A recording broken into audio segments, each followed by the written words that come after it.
Diario.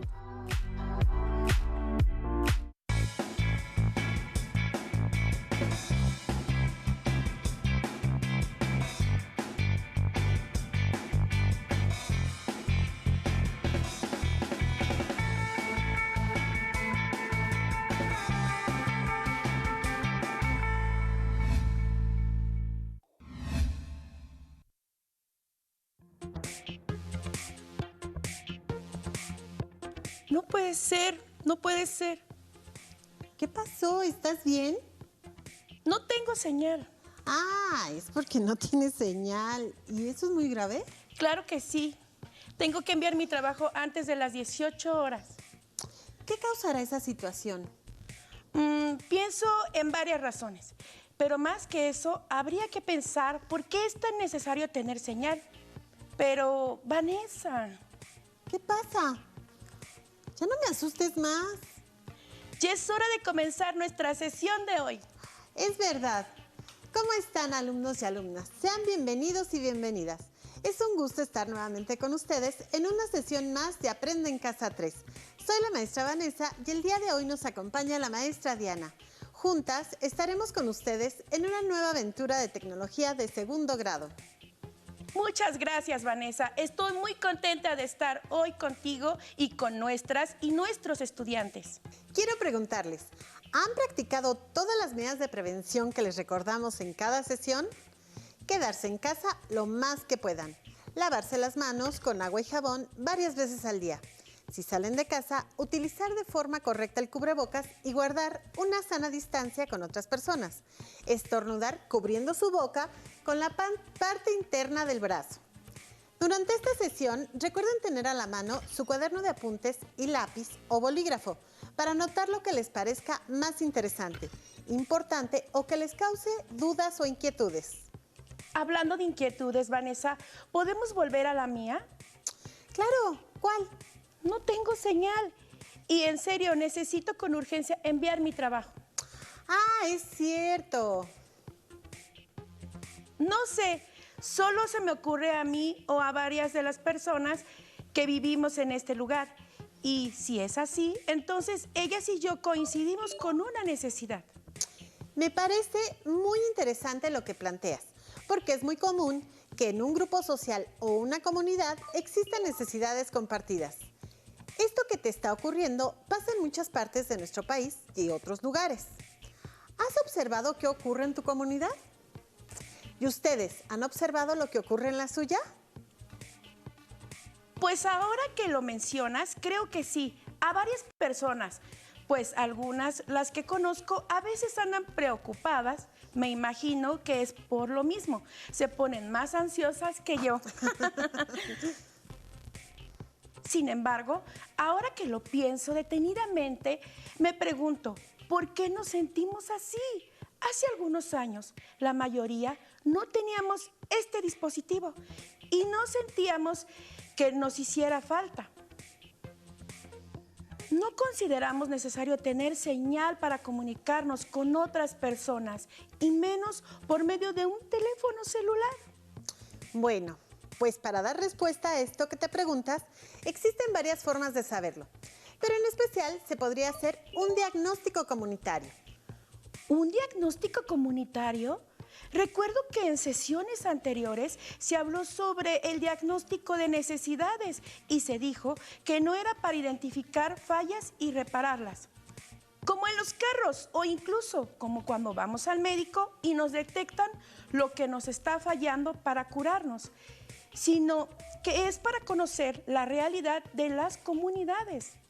Entonces, plantearon que los seres humanos tenemos necesidades básicas que son imprescindibles para vivir, como dormir, comer, abrigarnos, entre otras. También hay necesidades secundarias que nos permiten mejorar nuestra calidad de vida y muchas de ellas las podemos satisfacer a través de algún producto o servicio. Por eso el diagnóstico es el primer paso de la planeación, pues no debemos generar ningún producto o servicio sin antes realizar nuestro diagnóstico. Pero no creo haber escuchado nada sobre comunitario. Oye, qué buena memoria tienes. es que se me hizo muy interesante. Pues entonces, el diagnóstico comunitario te interesará también porque es muy similar. Solo que en este caso nos permite identificar las necesidades no de una sola persona o su grupo familiar, sino de una comunidad en particular. ¿Se imaginan poder saber qué pasa en nuestra comunidad o qué necesidades tiene? En este caso, podemos utilizar el diagnóstico comunitario. Así es, Diana.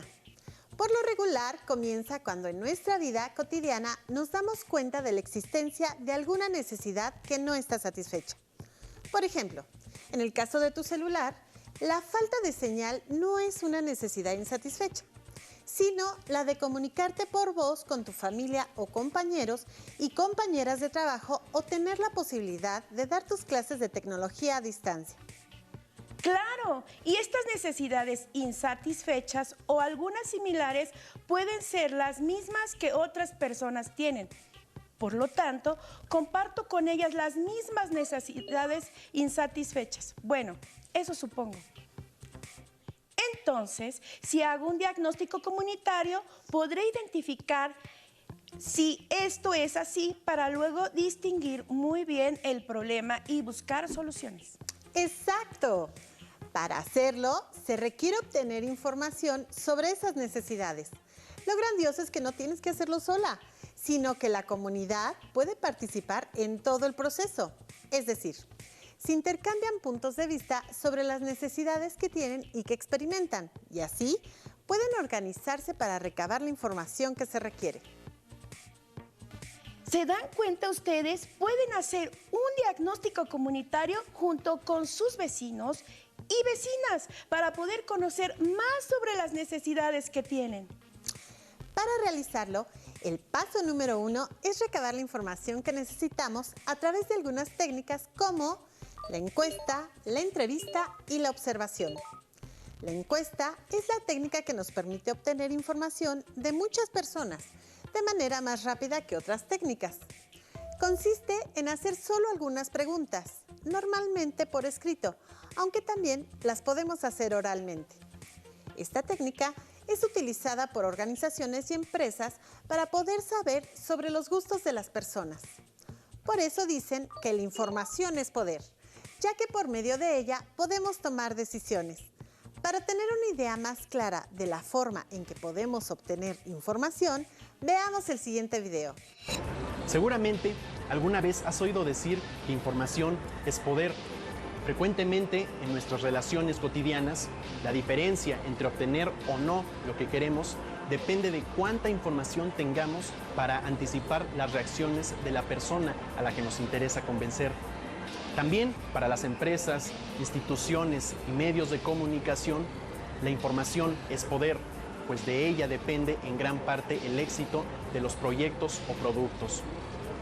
Si una empresa de refrescos quiere sacar a la venta un nuevo sabor, se dedica a recabar información para saber quién consume sus productos, qué edad tiene, dónde lo compra y cuál sabor prefiere, entre otros datos. Pero, ¿cómo recaban esta información? Una de las herramientas que podemos usar para recabar información es la encuesta.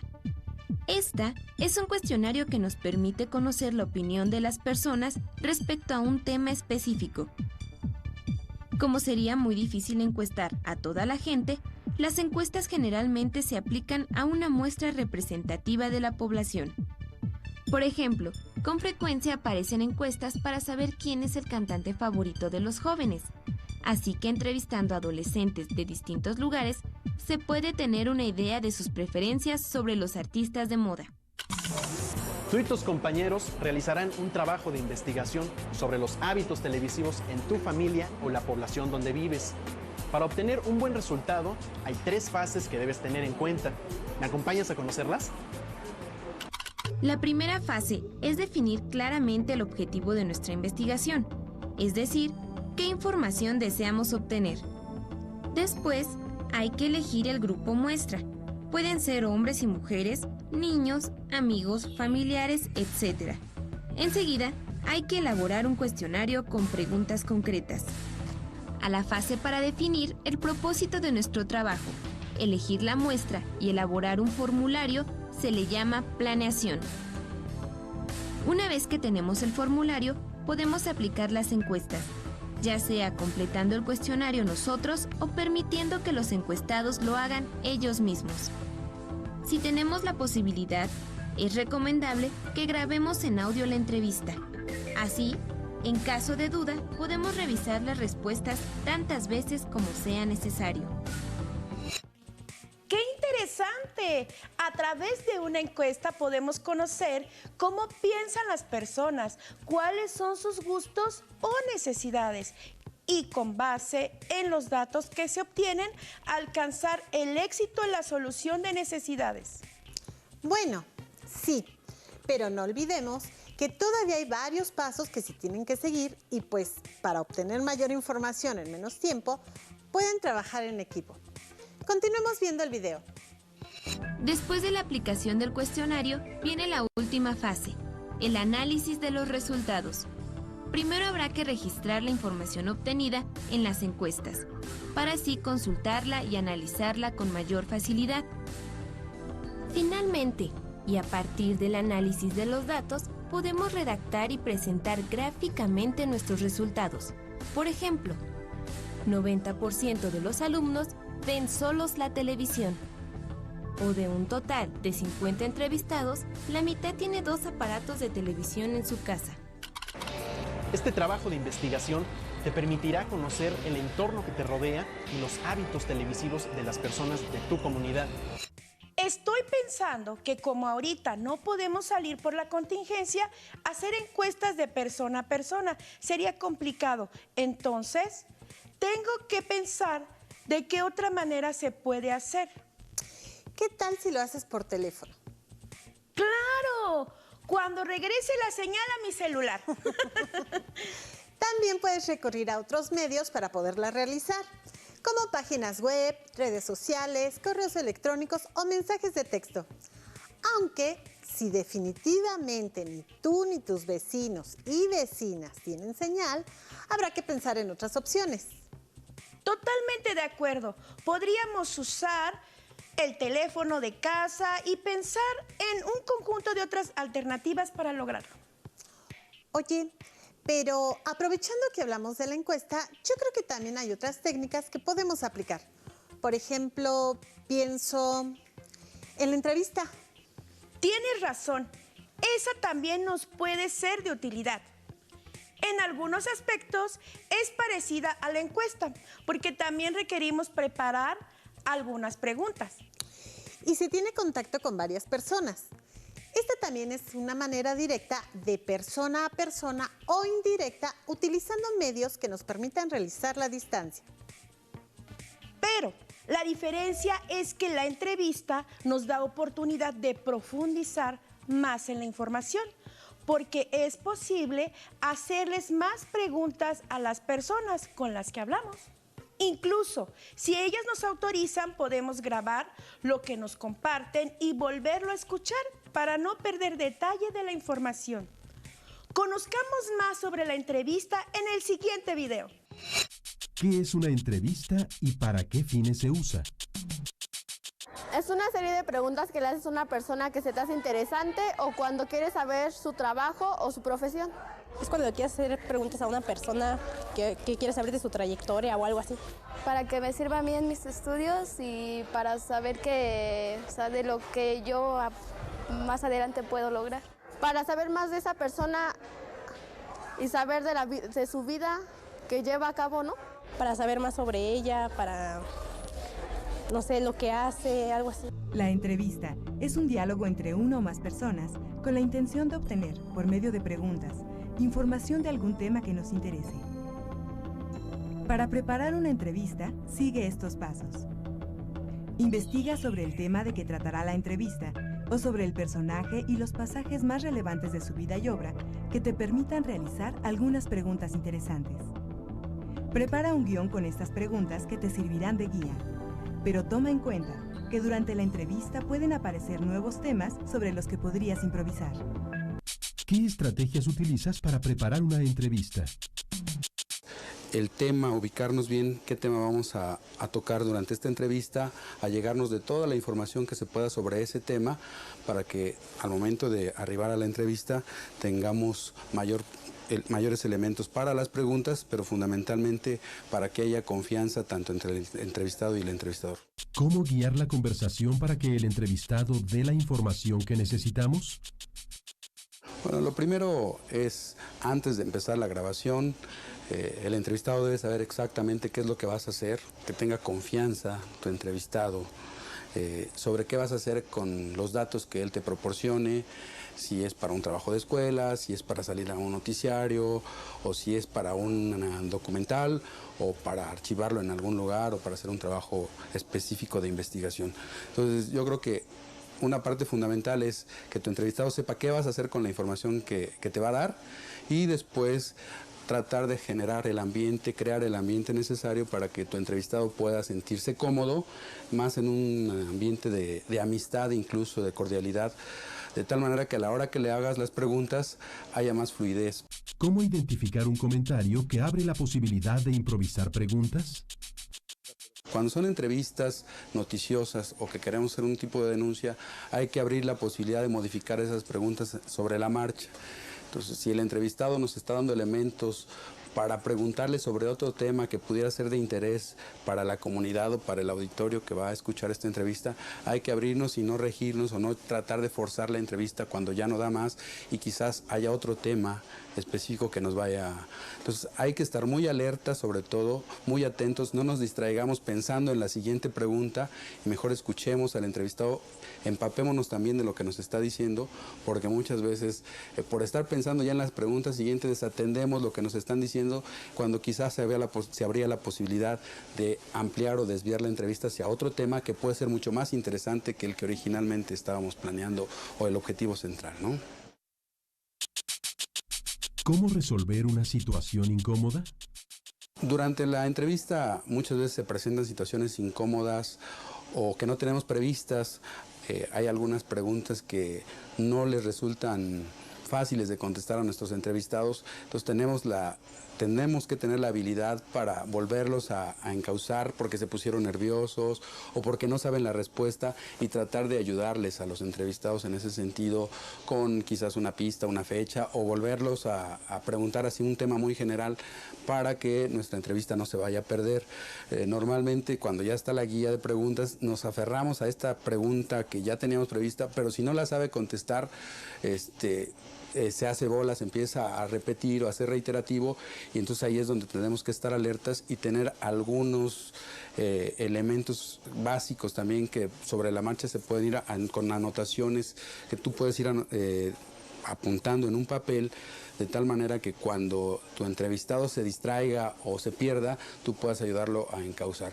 Es incómodo a veces cuando el entrevistado no quiere hablar de alguna cosa, sobre todo hablábamos de entrevistar a las personas de alguna comunidad que no están acostumbradas, te contestan con un sí o un no y entonces tú tienes que tener, ya ir preparado para, y si me dice que sí o si nada más y no abunda, entonces sí, ¿por qué? Ayudarlo a que él se vaya con preguntas adicionales y no solo con que te vayas con un sí o un no, sino pues tu reportaje se va a venir abajo, ¿no? Hemos visto que para obtener una buena entrevista es fundamental la investigación previa y la preparación de un guión que nos oriente y nos ayude a identificar si nuestras preguntas son o no adecuadas. Como han visto, es muy importante investigar previamente para poder realizar las preguntas adecuadas a nuestro entrevistado o entrevistada, pues de ello depende que obtengamos la información adecuada. Así es, Vanessa. Aplicar la entrevista apropiada nos puede ayudar a suscitar cambios favorables en nuestra comunidad. Veamos la siguiente cápsula.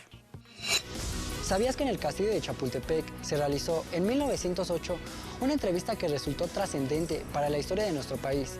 Aquí, el periodista norteamericano James Creel entrevistó al presidente Porfirio Díaz.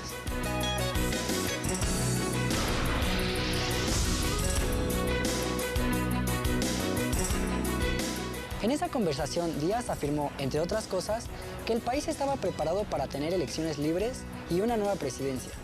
Uno de los resultados fue el surgimiento de varios partidos políticos en todo el país, buscando la presidencia que Porfirio Díaz dejaría en 1910. Lo anterior es una muestra de la importancia que puede llegar a tener una buena entrevista.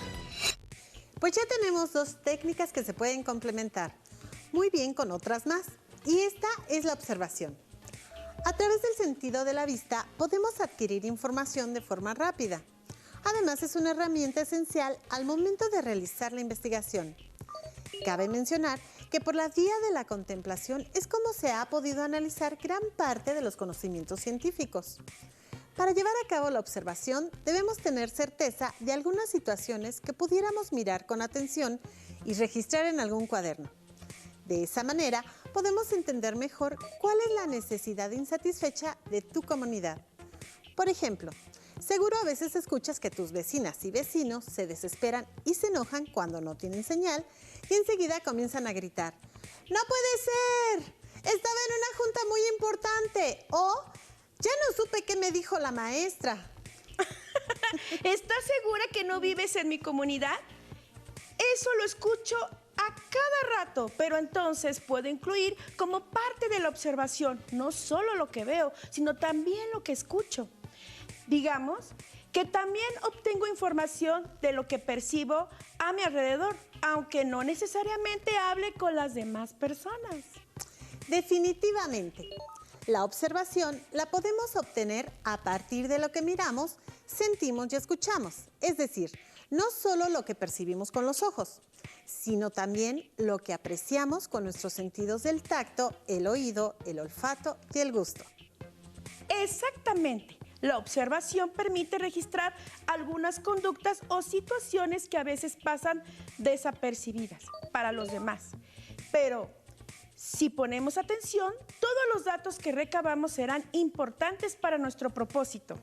Con esto, ya tenemos las técnicas que podemos utilizar en el diagnóstico de necesidades. Solo que, antes de usar cualquiera de las tres, debes conversar con las personas de tu comunidad que participarán en el diagnóstico para acordar y tener claridad en la información que desean obtener, para saber qué, cuándo, con qué y dónde van a observar para tener conocimiento de lo que está pasando en tu comunidad, así como quiénes harán la observación y qué instrumentos van a utilizar.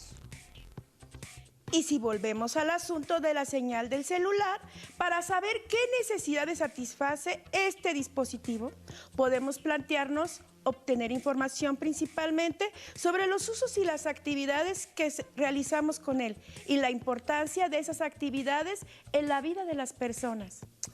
Teniendo claridad en esos puntos, como ya lo dijimos, se puede decidir cuáles son las técnicas más apropiadas y si se pueden realizar para registrar la que se observa en la comunidad. Con todo lo que hemos platicado hasta ahora, creo que ya no me preocupa tanto que se me haya ido la señal del teléfono, sino entender las necesidades que satisface.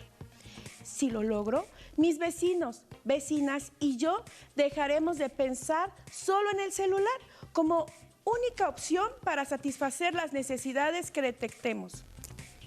Pero me quedé pensando, si tenemos precisión en la información que queremos obtener y en las técnicas que usaremos, ¿esto es suficiente para que ya podemos recopilar información que necesitamos?